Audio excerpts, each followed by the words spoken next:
আসসালামু আলাইকুম রহমতুল্লাহ। সুপ্রিয় এসএসসি পরীক্ষার্থী, তোমাদের ময়মনসিংহ বোর্ডের আইসিটির সলভ নিয়ে একটু লেটে হাজির হলাম, কারণ আমার নিজেরও একটু স্পেশাল কাজ ছিল, পরীক্ষা ছিল।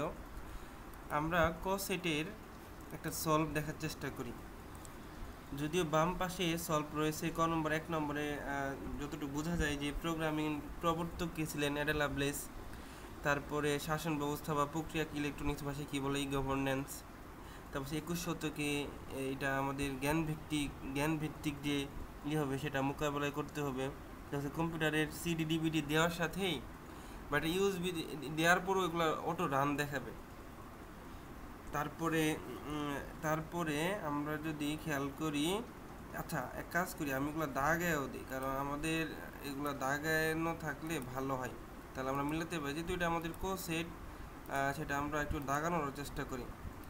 তাহলে আমাদের একের অ্যান্সার হলো অ্যাডা লাভলেস খ, দুইয়ের অ্যান্সার হলো আমাদের খ ই গভর্নেন্স, তিনের অ্যান্সার হলো আমাদের জ্ঞানভিত্তিক ক, চারের অ্যান্সার হলো আমাদের অটো রান করবে, পাঁচের হলো কি এটা বায়োসের কোনো অপশন পরিবর্তন করলে তা সেভ হবে না।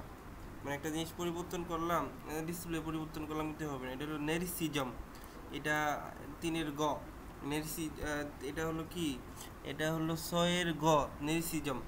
এরপরে 7 হলো যে আমরা ইনফোগ্রাফিক্স মানে হলো তথ্য নির্ভর যে ছবিগুলা, অ্যান্সার ঘ।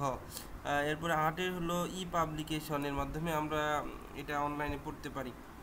এরপরে ল্যাপটপ এবং স্মার্টফোনের মাঝামাঝি হলো ট্যাবলেট, যেটার মধ্যে ল্যাপটপ বা স্মার্টফোনের দুটার সুবিধা রয়েছে।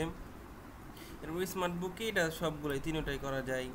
এরপরে 11 হলো কি, এটা আমরা অনেকবার পড়ানো হয়েছে যে আমাদের লেআউটের মধ্যে মার্জিন, তারপরে ল্যান্ডস্কেপ মোড, তারপরে বিভিন্ন অপশন থাকে যে এটা মানে পাতার যে ডিজাইনটা, পেজের ডিজাইনটা করা হয়। এরপরে তথ্য অধিকার আইন 2009। এরপরে একই ডকুমেন্ট ভিন্ন নামে সংরক্ষণ করতে চাইলে এটা সেভ এস দিতে হবে। আমরা যদি সেভ দিই তাহলে সেটা কি রিপ্লেসমেন্ট হবে, আর আমরা যদি সেভ এস দিই তাহলে এটা আমাদের ডকুমেন্ট পরিবর্তন হবে। এরপরে 14 নম্বর এমএস ওয়ার্ড 2007, এটা আমরা প্যারাগ্রাফ যে ইয়েতে থাকে এই হোম মেনুতেই প্যারাগ্রাফ থাকে, ওই মেনুতেই মূলত ইনসার্টও থাকে। এটা টেবিল হবে, কারণ টেবিলের পাশেই থাকে হলো ছবি এড করা, তাহলে অ্যান্সার কি হবে টেবিল। তাহলে 14 অ্যান্সার হলো ক। এরপরে হলো কি 15 নম্বর, এটা আমরা জানি যে আমরা যদি গুণন করি, আমরা যদি মাইক্রোসফট এক্সেলে যদি আমরা গুণন করি তাহলে কি প্রোডাক্ট দিতে পারি আমরা। এরপরে এটা বইয়ের একটা চিত্র ছিল, মাল্টিমিডিয়ার চিত্র ছিল, এই চিত্র থেকে আসছে, তাহলে এটার অ্যান্সার হবে আমাদের 15 অ্যান্সার হবে খ, 16 অ্যান্সার হবে আমাদের ক, 17 অ্যান্সার হলো ঘ, মানে ইনফরমেশন সবগুলোই থাকে।